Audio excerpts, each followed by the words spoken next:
So, should you get your wisdom teeth removed? No.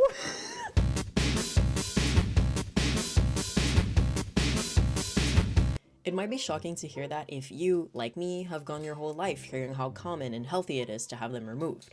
After all, wisdom teeth removal is commonplace in a good couple of countries. A couple months ago, I went to the dentist's office by myself like the responsible legal adult I am, and went in for a plain old cleaning. You're supposed to get them every 6 months or so, but I get them once a year because my parents are paying and they think dentists like to give too much dental care to make more money.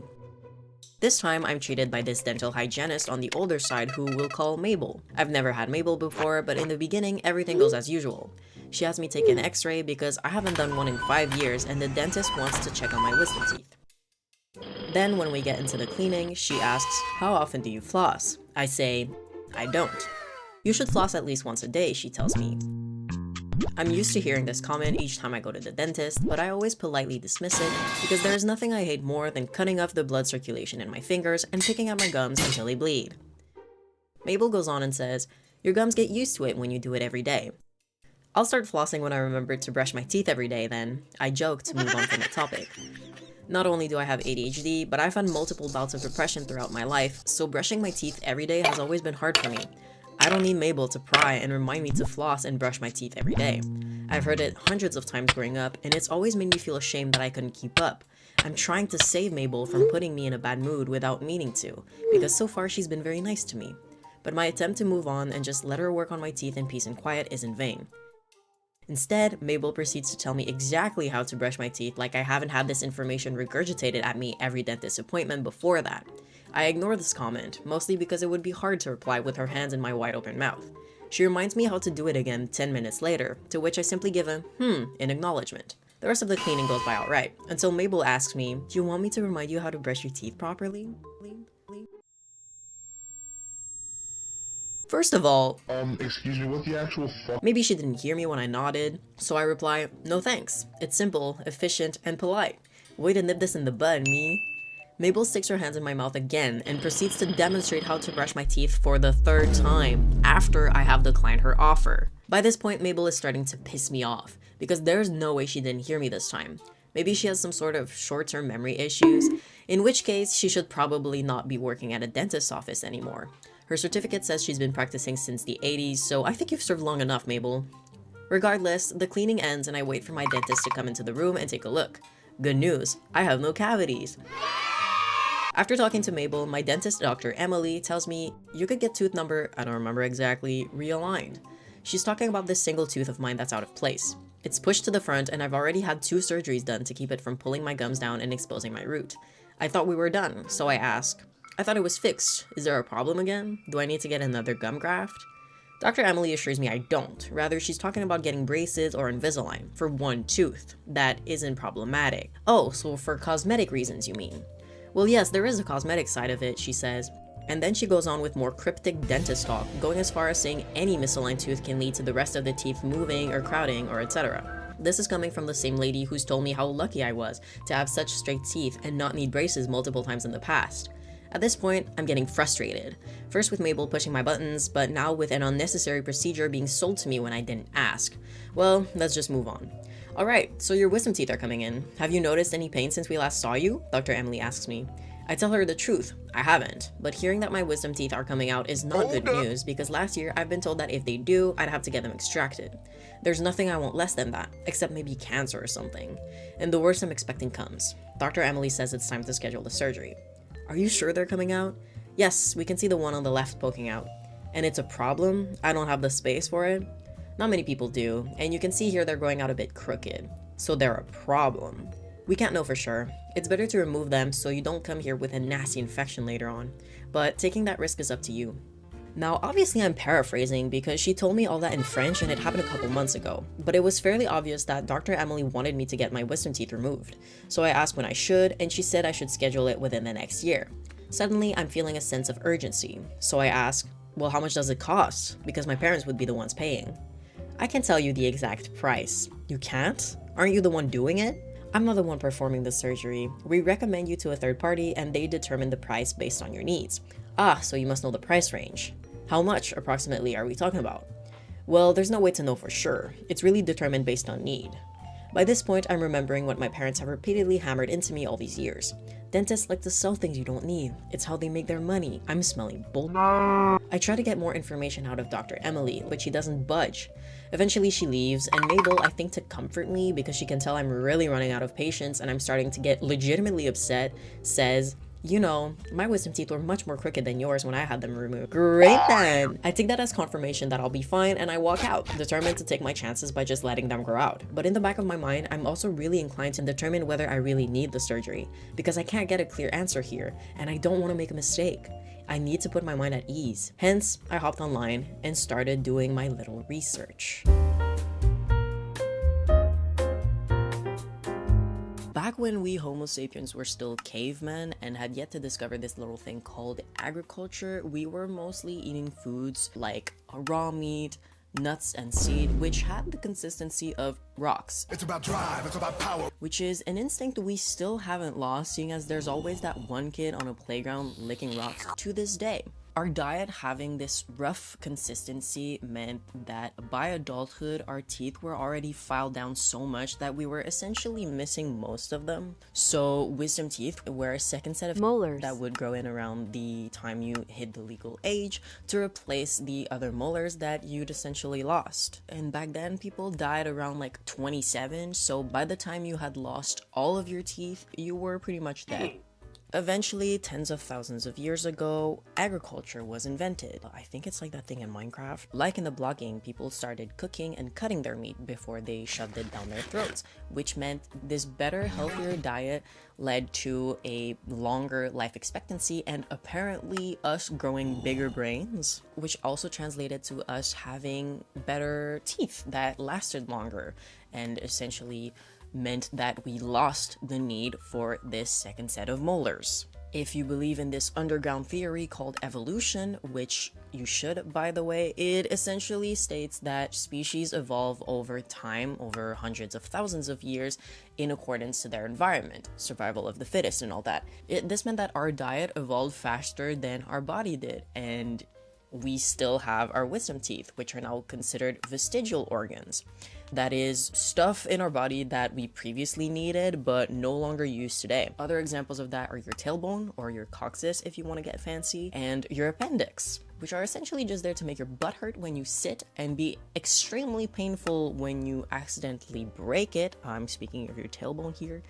And in the case of your appendix, is only there to burst. Fun fact, wisdom teeth got their name from the fact that they grow later in life at a time where you supposedly have more wisdom. I don't know how true that is, that you have a lot of wisdom at 18 years old, but I am just a bald 4-year-old, so what do I know? Back when people didn't have Twitter to write down their random thoughts, we had philosophers, and Aristotle was one of the philosophers who talked about wisdom teeth and called them so, which means they've had that name for a while.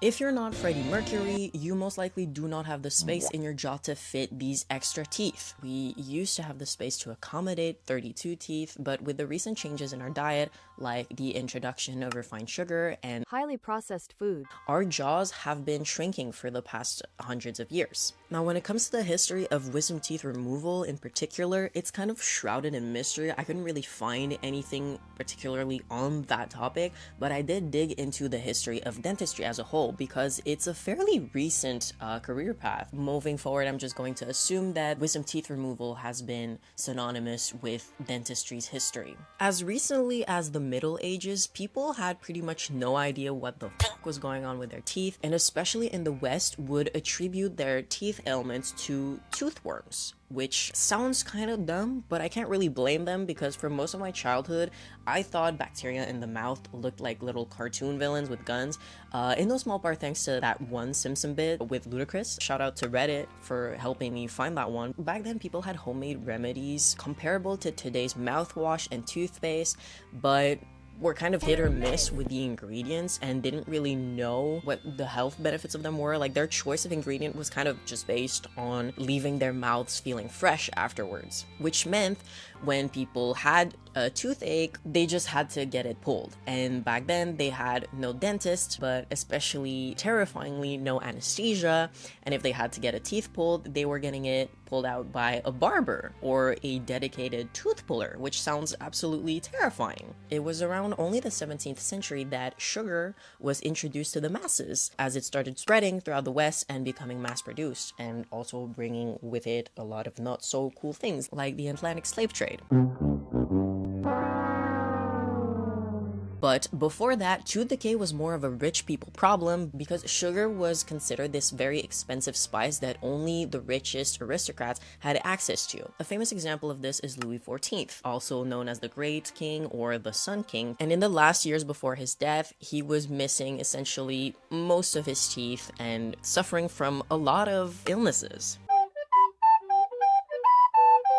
And by the end, he had to get half the teeth in his upper jaw pulled out. That sounds terrible because back then there was no anesthesia. So even with his wealth, he had to feel all of that. And actually staying around France for a bit, around the 18th century, France became a real powerhouse in what would become modern day dentistry, birthing who is considered to be the father of modern dentistry, Pierre Fauchard. He released Le Chirurgien Dentiste, which is like the first book that treated dentistry as an actual like doctor worthy path, and essentially flipped the way that teeth were treated from just this like part of the body that if it hurt you had to get it removed, to having beautiful white teeth as a sign of social status and wealth and wellness. Around the late 19th century is when toothpaste in a squeezable tube was introduced to the market by Dr. Lucius Sheffield, whose father was a toothpaste manufacturer. It was actually on a trip to Paris that seeing French artists squeeze paint and ink out of metal tubes gave Dr. Lucius Sheffield the idea to apply that same logic to toothpaste, which is how in 1892, him and his father introduced the first toothpaste in a collapsible metal tube. 4 years later, Colgate would be the first to mass produce this product, which is the same year the first X-ray was used on teeth. Anesthesia was discovered by dentists actually in 1846, and back then they were using ether and chloroform to put you under, which, fun fact, the first anesthesiologist became deranged by overexposure to chloroform and committed suicide while in jail for having accosted a prostitute.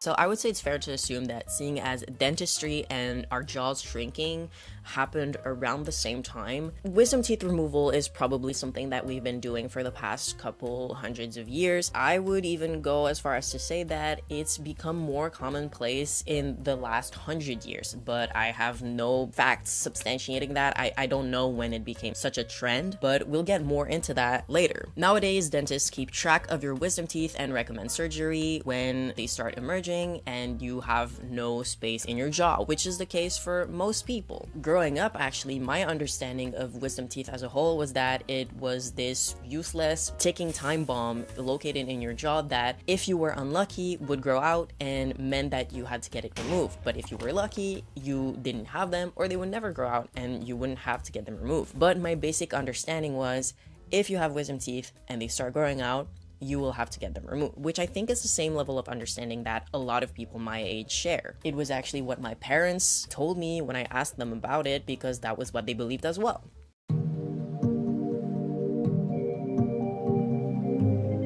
Now to get into the actual reasons that wisdom teeth removal is done. According to the Canadian Association of Oral and Maxillofacial Surgeons, most often there isn't enough room in the mouth for these teeth. Because of the lack of space, the wisdom teeth often become malaligned. These malaligned wisdom teeth can cause pain, pressure, infection, and damage to the adjacent molars. Sometimes these problems can occur without having any prior signs or symptoms. Each wisdom tooth may be partially erupted inside the mouth, or still located under the gum or bone tissue, which is also known as an impacted tooth. The oral and maxillofacial surgeon will often recommend the removal of wisdom teeth in a young adult. This is because the risks involved with the removal of wisdom teeth greatly increase with age. This is also the case with the recovery period. The older one is, the longer the recovery period tends to be. This seems to be the general consensus when you go on any dentist's page or just ask your dentist directly.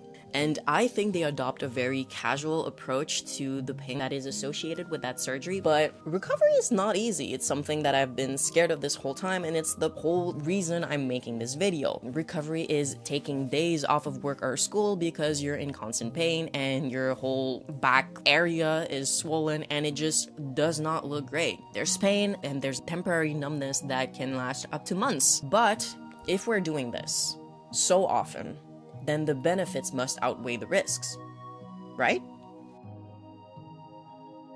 When we're talking about wisdom teeth removal in this day and age, we're mainly talking about preventative wisdom teeth removal, also known as prophylactic third molar extraction. And this practice is heavily debated amongst experts. It's essentially split into two camps, those in favor and those in opposition of preventative wisdom teeth removal. For those in favor, the arguments go as follows. In an article by Julia Boner, published by the Canadian Dental Association, in 1998, the AOMS commissioned an extensive evidence-based study to systematically quantify the risks and benefits of retaining or extracting impacted third molars. To date, peer-reviewed articles derived directly from this extensive study report that even asymptomatic impacted third molars may become associated with periodontal disease and caries of the third and or other permanent molars. The AOMS 2011 white paper on evidence-based third molar surgery critiques the term prophylactic, which by definition indicates a disease-free state already exists since, according to the AOMS, all third molars have the potential to become associated with disease that is either present or nascent, but never absent. Although the AOMS white paper concedes that not all third molars may need to be removed in all patients, the AOMS online information on wisdom teeth may confuse the issue by stating that third molars which have erupted into the mouth in a normal upright position may be as prone to disease as those third molars that remain impacted.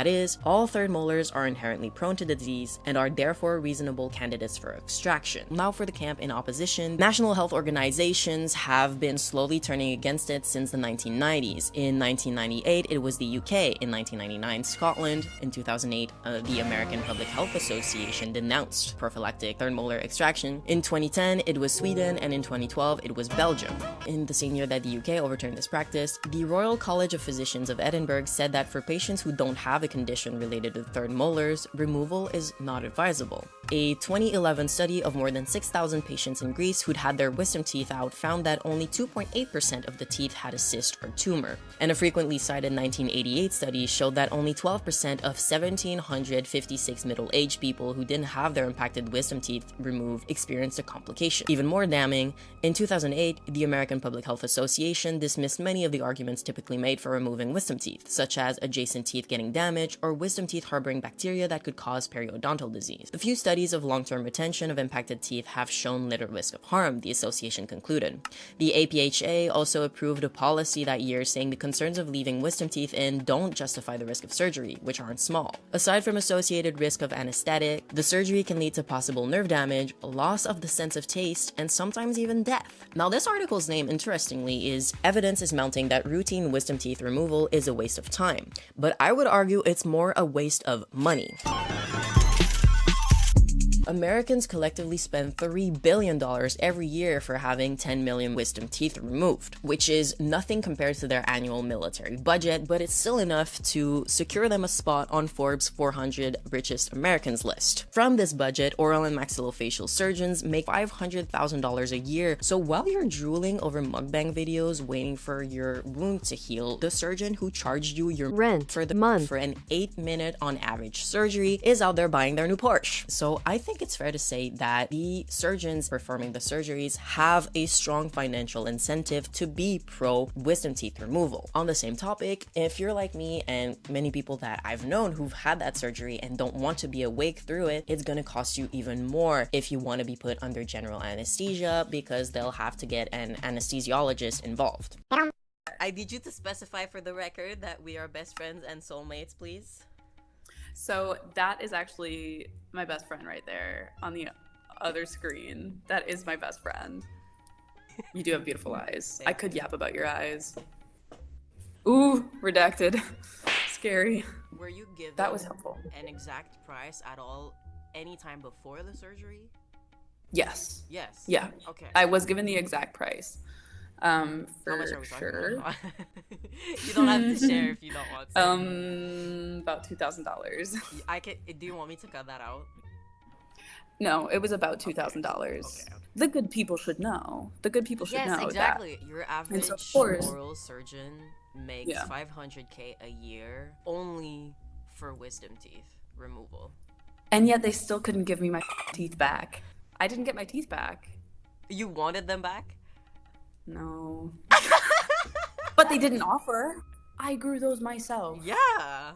Yeah, I can't rip them out myself. Yeah, you had to do that, but that doesn't mean you deserve my teeth. You requested to be put to sleep?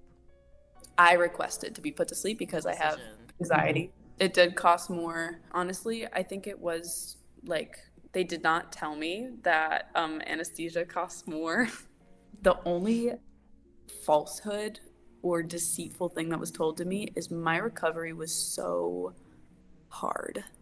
The Pain was so bad. The pain was so bad. I was put under and I had pain meds that I took regularly and I ate all the foods I was supposed to eat and I drank enough water, but it was the worst pain. Even though I was doing everything right, it hurt so bad and I was a little bit frustrated that they sugarcoated like, the pain. They sugarcoated the pain. They did say like you'll be sore. Like they always said you'll be sore, you won't be able to eat. With the pain meds kind of starting to wear off, it starts to hurt really bad. And I have like ice packs that I'm putting on my face, but it only numbs my cheek. And so there's still this really throbbing type pain. And then when the meds wear off, and I have to keep taking meds, but the anesthesia was wearing off. And that's when I was kind of coming to. And so now I'm just relying solely on pain meds. And there's not this kind of like high feeling where I can't really feel any pain, you know? And it starts to hurt bad and it starts to hurt more. And again, I'm still incredibly like, even though I'm coming off of anesthesia, I'm like cognitively not with it. And again, I have anxiety. And so I start to get anxious and I'm like kind of clawing at my face because it hurts so bad. And I wanted to pull my stitches out. And so I had an anxiety attack while I was like going through all that pain because it hurt so bad and because I couldn't like touch it and I couldn't get rid of it.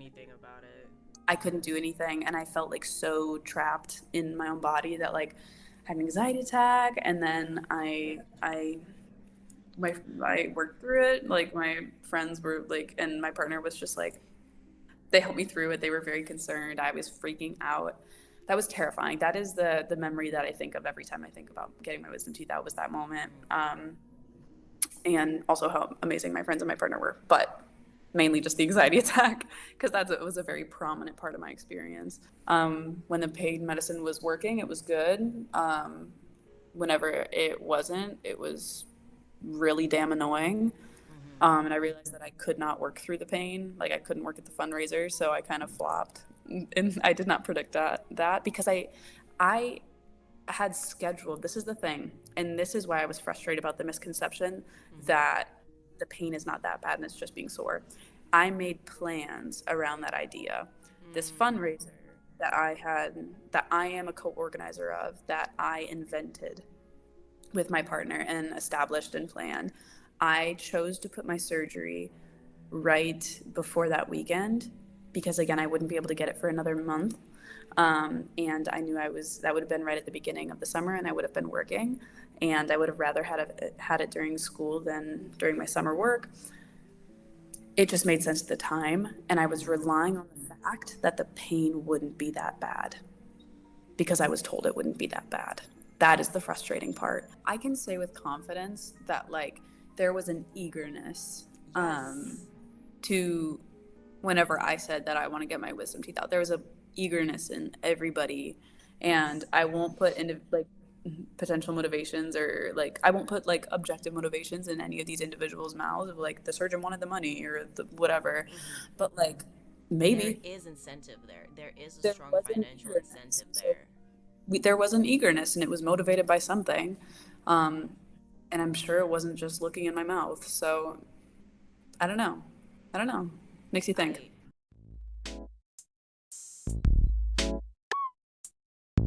That's right, I'm on the floor now. When I started my research, I think I really just wanted someone to like hold my hand and tell me, you don't need to get the surgery, because that's not how my dentist made me feel. I just needed to know, do I actually need to do this? And Dr. Emily was not giving me that. When I finally started my research, I stumbled upon this article called "The Prophylactic Extraction of Third Molars, a Public Health Hazard." And from having read it now, I can say that this was the thing that I wanted. It came into my life, held my hand, and told me, you don't need to get this surgery. And this is why I'm gonna read it to you, quote it a ton, because I love this article and I think everybody should hear what it has to say. So this article was written by Dr. J.W. Friedman, and honestly, he wears his name really well because this man just keeps taking dubs. In 1948, he graduated from Columbia University College of Dental Medicine with his DDS. That is a Doctor of Dental Surgery degree, which is what you need to become a dentist. He also, according to his LinkedIn, played tennis. So, fun fact for you there. In 1962, he graduated from the University of Michigan School of Public Health with his MPH. That stands for Master of Public Health, which is what you need to become a public health practitioner, which he has been since then. Dr. J. Friedman also, in his own words, advocates evidence-based dental care, which feels very refreshing with what I've seen a lot online and my dentist. Dr. Friedman has also been, for the past decades, a consultant on malpractice suits against other dentists for the very reasons that we are about to see. So let's get into the article.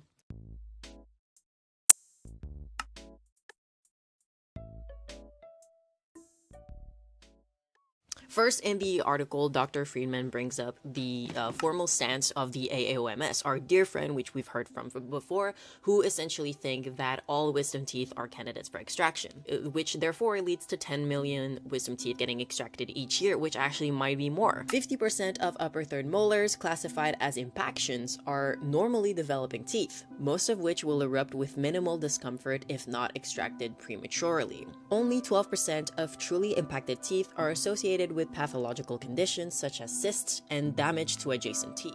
Growing up, I was really, as I've said before, left in the dark about what wisdom teeth actually are, and Dr. Emily did not help with that. She made me feel like if I felt pain from my wisdom teeth growing in, it meant I needed to get them out no matter what, and if I didn't, I was fine, which is why I was also very confused when I felt very minimal pain through the year that it started coming out, and when she asked me, did you feel like any pain, I said no, and she still insisted on me getting them out. The whole thing was just shrouded in misunderstanding and just ignorance. I lacked the information that I wanted and that I needed, and Dr. Emily refused to give it to me. Because of that, I was extremely surprised when I read the next passage that I'm about to read to you, and I can say for a fact that when I explained this to my very own sibling, who also felt pain around their wisdom teeth, we were both equally shocked. Most discomfort of erupting wisdom teeth is equivalent to teething and disappears on full eruption. Most infection of the gum tissue around the erupting or partially erupted teeth can be prevented by good oral hygiene, including toothbrushing. Infection occurs in fewer than 10% of third molars, most of which can be cured with antibiotics, oral rinsing, or removal of excess tissue around the tooth without requiring removal of the tooth itself.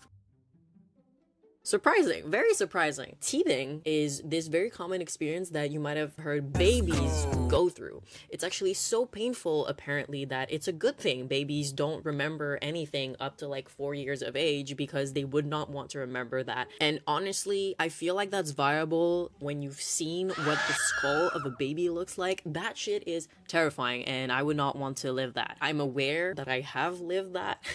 I still wouldn't want to remember going through that. When your adult teeth grow in and push your baby teeth out, I personally can speak to like how painful that experience can be, because when I was in the first grade, I had both of my front teeth, I think they're called incisors, were both loose. And when I was in the first grade, I had a very fun teacher who, when she wasn't busy pretending she was a witch, she was making us every morning perform a little song that had us jumping, and unfortunately, part of it had us quickly sitting down on the ground. And when I performed this movement one fateful morning at like 8 a.m., I accidentally bumped teeth first into my desk, and not to get too graphic here, but imagine a game of Twister and apply that to my two front teeth here. And I had to get a last minute appointment to the dentist where they had to pull out both of my teeth at the same time. But that isn't the end of it, because when I was in the 5th grade, I had an adult molar grow right into my baby molar,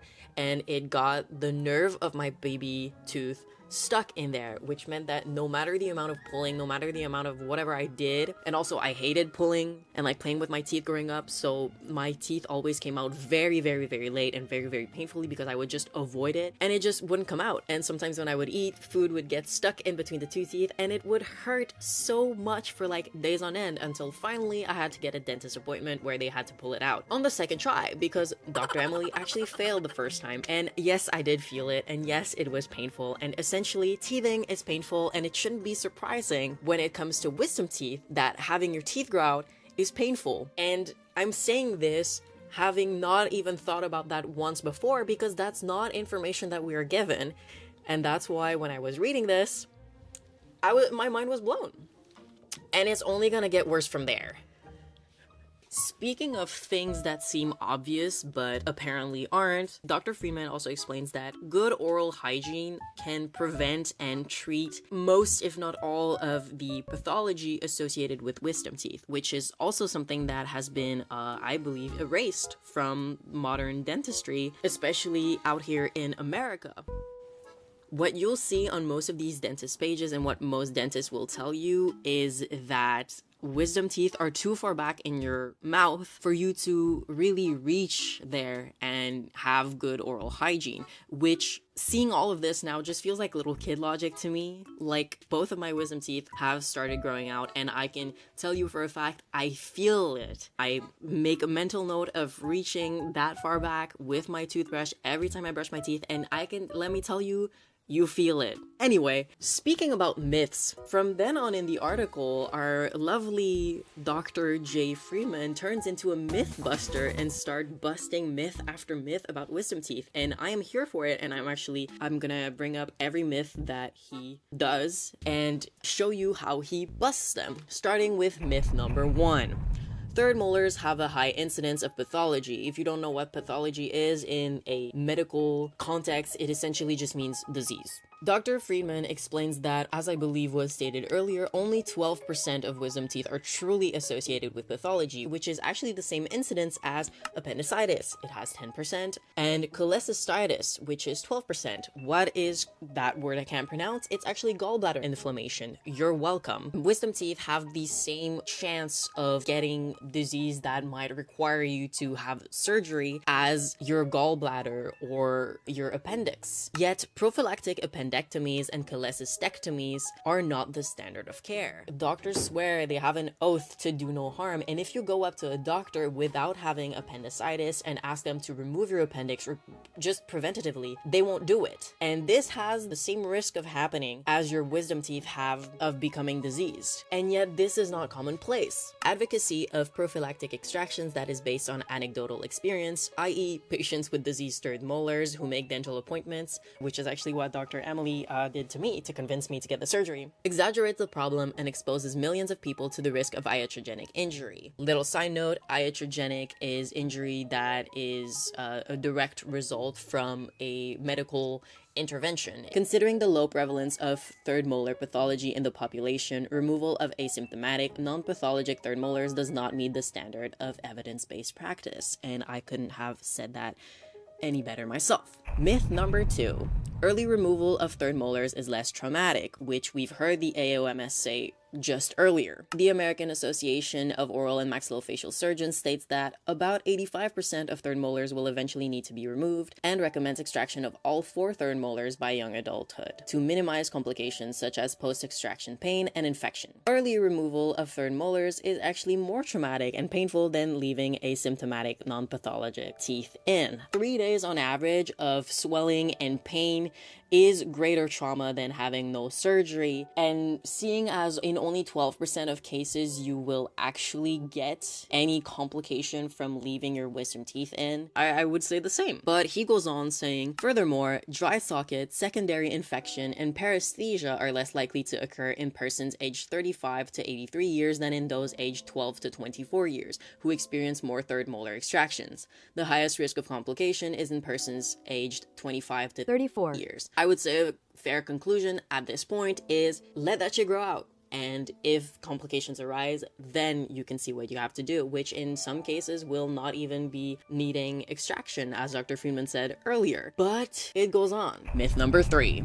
Pressure of erupting third molars causes crowding of anterior teeth. There is actually a fairly common fear that if your wisdom teeth grow in, it will move around the rest of your teeth and your front teeth might actually start getting crooked. It is not possible for lower third molars, which develop in the spongy interior cancellous tissue of bone with no firm support, to push 14 other teeth with roots implanted vertically like the pegs of a picket fence so that the incisors in the middle twist and overlap. Yet that is the reason often given for removal of third molars, even though studies have produced contrary evidence. Third molars do not possess sufficient force to move other teeth. They cannot cause crowding and overlapping of the incisors, and any such association is not causation.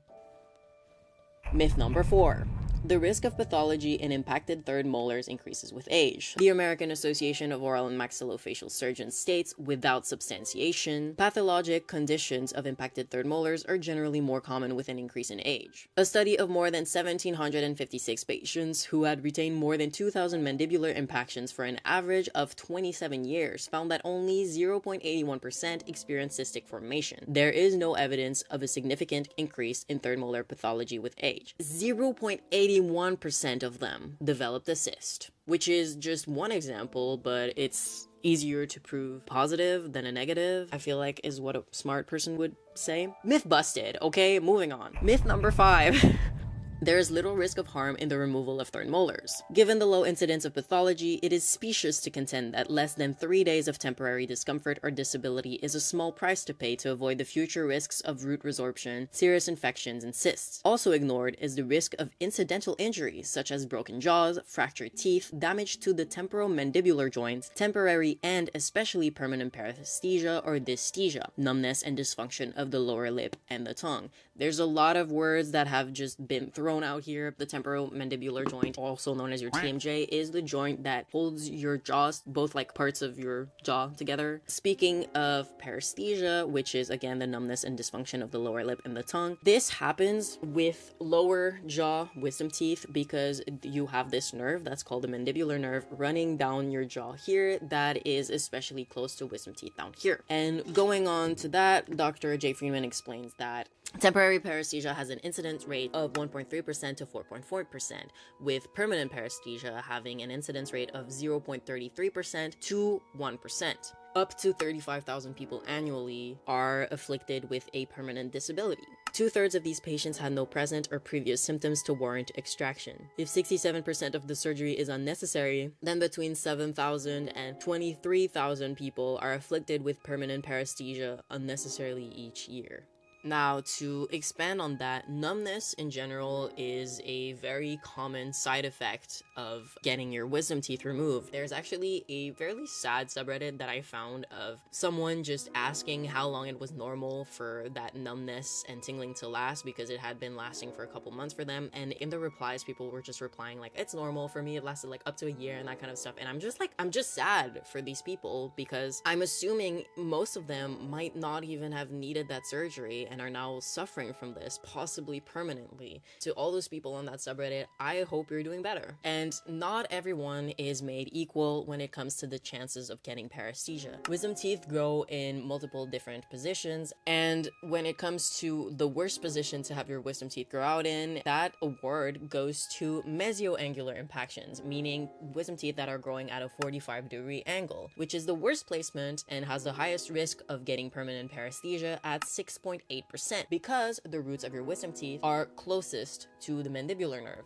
giving you the most chances of that nerve being damaged during removal and afflicting you with paresthesia. More than 95% of these teeth will never cause any problem. As many as 3/4 of the developing third molars classified as mesioangular impactions at the time of extraction are not impacted at all, but would continue to erupt into normal position in the mouth if left alone. And I know 6.8% incidence rates doesn't seem like a lot, but by comparison, there are 2% redheads worldwide. Doing a little math here, there are more people getting paresthesia from these surgeries than there are redheads undergoing them. And aside from getting bullied, you probably won't suffer much more from being a redhead than having paresthesia. Symptoms include frequent drooling, biting of the lip or the inside of the cheek or the side of the tongue, and paralytic disfigurement or drooping of the lip. The sense of taste, the facility of speech, and the sensory pleasure of kissing are diminished. When bilateral paresthesia occurs, which means on both sides, the anguish, discomfort, and disability are more than doubled. To be sure, the degree of paresthesia varies from mild to severe. Constant tingling numbness is the most common feature, but some patients experience frequent shooting pains, much like neuralgia. Those suffering from severe paresthesia may be driven to near hysteria by a loss of sensory functions that affects all aspects of their lives. Sounds amazing. Patients who might have avoided the surgery in the absence of confirmed pathology are consigned to a numb jaw or lip or tongue for the rest of their lives. Although it is one of the most common reasons that patients sue oral and maxillofacial surgeons, most judges and jurors do not fault the surgeons because the patients consented to surgery, thereby assuming the risk. That patients are given unsubstantiated information that would, in just circumstances, invalidate their informed consent is rarely convincing to a court. This is where this shit gets me, because then it becomes an issue of bodily autonomy and, as Dr. Freeman said, informed consent. Bodily autonomy is a human right you get by just existing. It's the fact that you and you alone have absolute authority over what is done to your body. Consent is the cornerstone of bodily autonomy, and the information you are given before you agree to do something is what makes all the difference in any situation. And when you're given not enough information to fully understand, to fully grasp what's about to happen before you can agree to something that is done to your body, that is a violation of your informed consent. Let me give you a little allegory here. When you hop in your car and start driving, you have gone through the trouble of learning to drive and getting your driver's license and have therefore been given a lot of information about the risks of getting into a car. When you're driving, you're agreeing to drive the car while being aware of the risks. You're not consenting to getting into a car accident, but you're consenting to driving and therefore assume the risks. The difference with driving is that there is actually a use to using a car. It gets you places faster, and you are aware of the risks associated with driving a car, which is not the case when these people are agreeing to get their wisdom teeth removed by being put under the impression that they are actually saving themselves much harsher troubles in the future, but are in fact agreeing to a surgery that is not only unnecessary, but putting them far more at risk than anything that might have happened by just letting their teeth be. And that is fucked. That is fucked up. That is a violation of informed consent, and the fact that the courts don't see that is fucked. There can be no excuse for tolerating so many unnecessary extractions on millions of unsuspecting and misled people and putting them at risk of so much iatrogenic nerve injury. This is a public health hazard. This is a large-scale lie fed to the masses that is financially benefiting one group, because that's the thing. When you look at both camps, one of them is public health organizations that have no incentive to want to perform this surgery, and on the other end of the spectrum are those surgeons and surgeon associations that are absolutely benefiting the fuck out of you. They have an incredibly enormous financial incentive to do so. The average annual income of oral and maxillofacial surgeons from third molar extractions alone is estimated at over $500,000. Each of the approximately 5,500 oral and maxillofacial surgeons in private practice averages nearly 53 third molar cases a month, accounting for the removal of at least 7 of the 10 million impacted third molars extracted annually. Note that impacted here is in quotation marks. Most of these teeth are not impacted. Half are upper third molars, most of which can erupt normally, as will many, if not most, of the lower third molars. Removing these teeth while they are still developing in the jawbone results in a higher fee. Extraction when the tooth is embedded in soft tissue or bone is a more complex surgical procedure than a simple extraction after the tooth erupts. Preventative removal of wisdom teeth is more money. It just means more money for the surgeons performing them. This is why these dentists and these dentist pages will tell you without evidence, without actual proof, that the earlier you get your wisdom teeth out, before the roots are formed, the less risk you have, the better recovery you will have, etc., etc. These are lies they are feeding you because they will make more money. These myths, which they're just plain lies, are being fed to the masses as fodder for these surgeons' financial benefit. And there's actually another word for that. It's fraud. It's fraud. This is fraud. This is just plain old fraud. And the fact is, people are getting no justice. The legal system, in which decisions are generally based on norms of practice or local or regional standards of care, credits each school of thought as having equal merit, ignoring the scientific evidence base. That is why oral and maxillofacial surgeons usually prevail in malpractice suits when patients are injured during elective surgery. After all, if the expert oral and maxillofacial surgeon says the surgery is necessary, then it is necessary. But one school of thought is endorsed by oral and maxillofacial surgeons who contend that most third molars are potentially pathologic and should be removed. The other holds that only third molars with associated pathology should be removed. The fact that most third molars, impacted or not, do not become diseased, and that the risk of iatrogenic injury from such surgery is greater than the risk of leaving asymptomatic non-pathologic teeth alone, does not override the expert opinion of oral and maxillofacial surgeons. Thus, the prevalent practice of prophylactic third molar extractions is ordained as the standard of care, even though that standard is based on an erroneous evaluation of all outcomes and cost. Malpractice in dentistry is more common than is acknowledged, but the victim's recourse to redress the physical and financial injury is severely limited. The recovery amounts involved are usually too small to cover an attorney's expenses.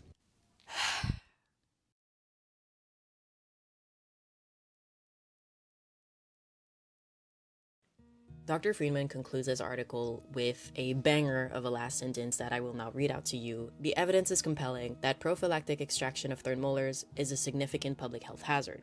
It is a silent epidemic of iatrogenic injury that warrants avoidance of the extraction of any third molar in the absence of a pathologic condition or a specific problem. We need to abolish this. This shouldn't be common practice, and it isn't in a lot of countries around the world. People are waking up to this, but I live in Canada. It's not the case here, and everybody around me has had the same bare minimum information and just lies fed to them about wisdom teeth since childhood. It is something that is entirely left up to the will of the dentists and surgeons performing this, while leaving us all in the dark. This is costing the public far more than it ever should, not just in money, but in time, in suffering, and in permanent disability. This is whatever you want to call it. It's medical malpractice. For me, it's fraud. It's a scam. People are being lied to, and as a result, people are being injured unnecessarily at their own cost. I think firmly that we need to abolish this, and the way to do this is to spread the word, to educate people on their own bodies, to advocate, as Dr. Friedman would say, for evidence-based dental care. We need to abolish preventative wisdom teeth removal. It is not a thing for appendicitis. It is not a thing for cholecystitis. It is not a thing for anything other than wisdom teeth. I think that has to do with the fact that dentistry is still a fresh thing in medicine, and it's kind of, in medicinal circles, considered like an other. If you're lucky, you've got no wisdom teeth and you won't have to worry about it. If you're a bit less lucky, you have some of your wisdom teeth and they'll probably grow out just fine. If you're unlucky, you have all your wisdom teeth, but in most cases, you'll have a bit of pain while they grow out, which is completely normal and will fade away by the time that they've grown out. This is why it's important to know what's going on in our bodies so that we don't freak out and we aren't being fed these surgeries that we don't need. If you're extremely, extremely, extremely unlucky, you have an actual problem with your wisdom teeth or just a wisdom tooth. And in most cases, that can be fixed by just taking antibiotics or getting rid of the problem in another way. It doesn't even necessarily have to be an extraction of your wisdom tooth. What I'm trying to say with this video is not don't ever get your wisdom teeth removed.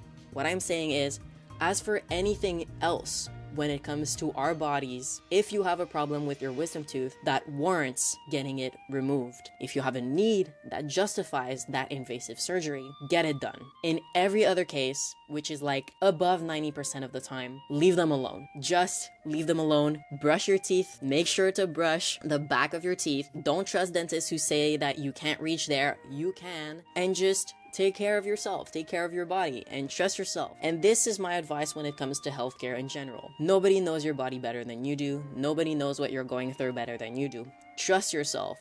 Trust what your body tells you. Question your dentist, question your doctors, ask for a second opinion. It also helps if you bring company to any medical appointment, as that means you can have someone there to advocate for you and to testify to your symptoms. Trust yourself, okay? Advocate for bodily autonomy.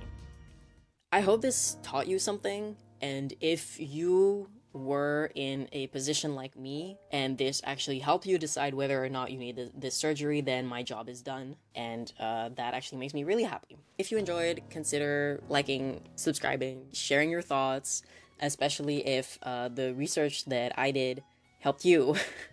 Because really all I did was read articles and compile it here and try to put my own little creative, funny spin on it. But I just think that this isn't something that I should have had to find out by actively going out of my way and trying to find that information. This is information that should be widely available to all of us from childhood onward. This knowledge that I just shared with you should be the standard. But I'm just a bald 4-year-old, so what do I really know? Toodles!